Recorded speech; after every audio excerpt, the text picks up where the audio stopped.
فرمایا دخل شباب فی الاسلام، کیا جوان اسلام میں آئے ہیں، شباب تھے.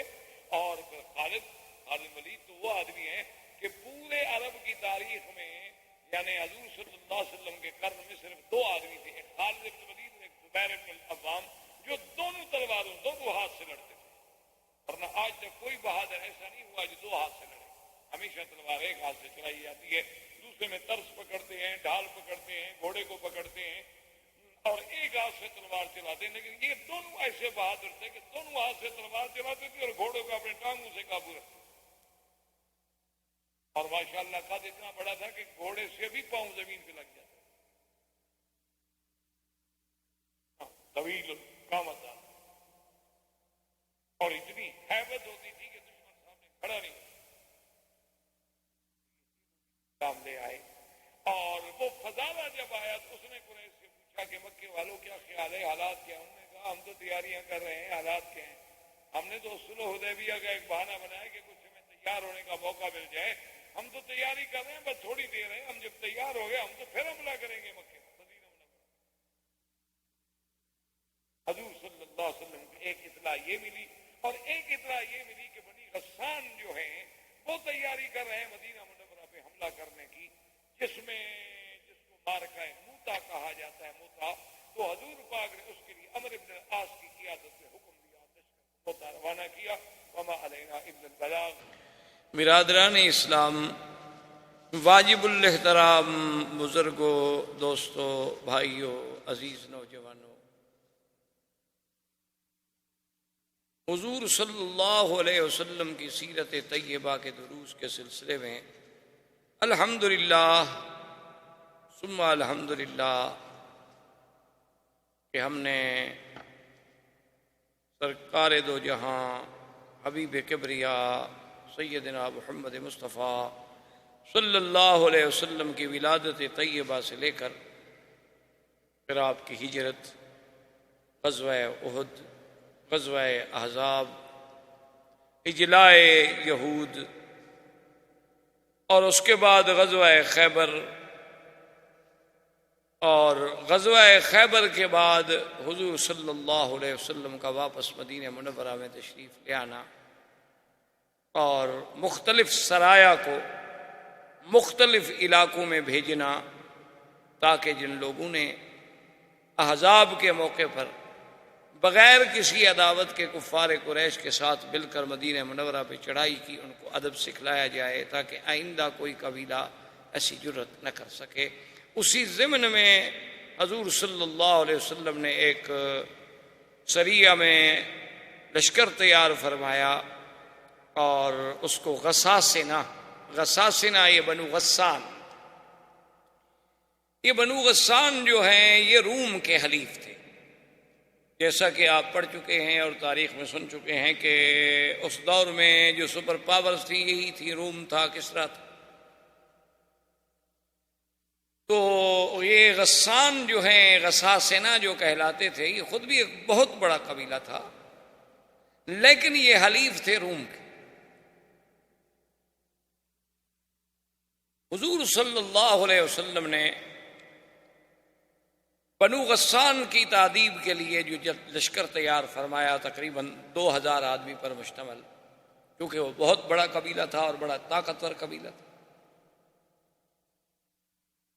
جسے بعد میں غزوہ تو آپ نہیں کہہ سکتے کیونکہ حضور صلی اللہ علیہ وسلم تشریف نہیں لے گئے، جسے آپ جنگ کہہ سکتے ہیں، مارکہ کہہ سکتے ہیں، سریہ کہہ سکتے ہیں. موتا کے نام سے کتابوں میں، احادیث میں، سیر میں مشہور ہوا کیونکہ اس جگہ کا نام موتا تھا اور قلعہ جو تھا وہ موتا کا قلعہ کہلاتا تھا.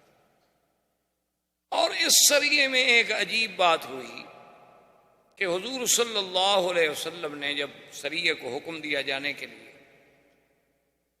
تیار کیا تو آپ نے فرمایا کہ سب سے پہلے تو اس سریے کا پرچم جو ہے وہ حضرت زید اٹھائیں گے، اور اگر حضرت زید شہید ہو جائیں تو پھر یہ پرچم جو ہے حضرت جعفر اٹھائیں گے. اور حضرت جعفر کے بعد یہ پرچم جو ہے ابھی عبیدۃ بن الجراح اٹھائے. ایک روایت میں ہے کہ عبداللہ ابن رواحہ اٹھائے. حضور صلی اللہ علیہ وسلم نے عام طور پہ جو لشکر ہوتے تھے، فوج ہوتی تھی، وہ جمعرات، جمعہ کے دن زیادہ سفر نہیں ہوتے تھے. یہ پہلا سفر ہے جو صحابہ نے جمعہ کے دن صبح کی نماز کے بعد شروع کیا. اور اسی سفر میں عبداللہ ابن رواحہ جو تھے وہ واپس آ گئے راستے سے. ان کے دل میں یہ آیا کہ جب مدینہ منورہ میں جمعہ ہے اور حضور صلی اللہ علیہ وسلم کے ساتھ جمعہ پڑھنے کی سعادت کو معمولی سعادت تو نہیں ہوتی، اور پھر ہم لوگ جہاد پہ جا رہے ہیں، خدا جانے واپس بھی آئیں گے یا نہیں آئیں گے. تو وہ واپس آ گئے مدینہ منورہ میں. انہوں نے آ کر جمعہ حضور صلی اللہ علیہ وسلم کے ساتھ پڑھا. حضور کی جب نظر پڑی تو حضور نے جمعہ سے فارغ ہونے کے بعد بلایا، فرمایا کہ عبداللہ کیا ہو گیا تھا؟ بھئی ہم نے آپ کو حکم دیا ہے کہ آپ غساسنہ کی طرف جائیں اور آپ واپس آ گئے. اس نے کہا یا رسول اللہ میں کسی وجہ سے یا کسی کمزوری سے واپس نہیں آیا، بس میرے دل میں آ گیا کہ آج جمعہ کا دن ہے اور حضور کے پیچھے مدینہ منورہ میں جمعہ ادا کروں.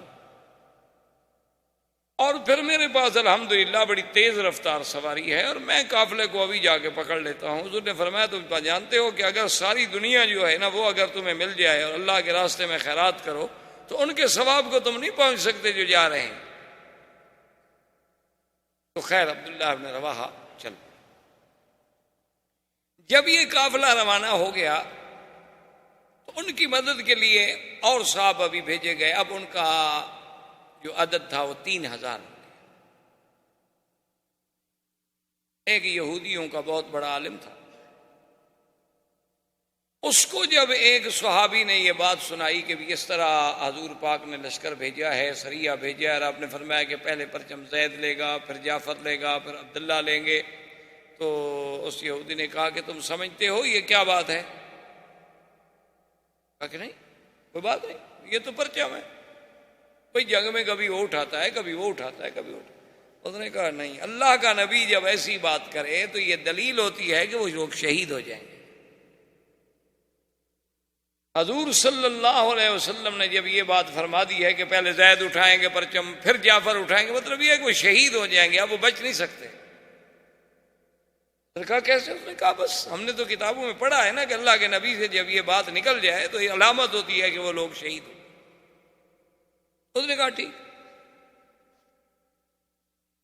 اب جناب جب یہ لشکر وہاں پہنچا اور وہ غساسنہ بنو غسان کو بھی پتہ چلا تو ان کا جو سردار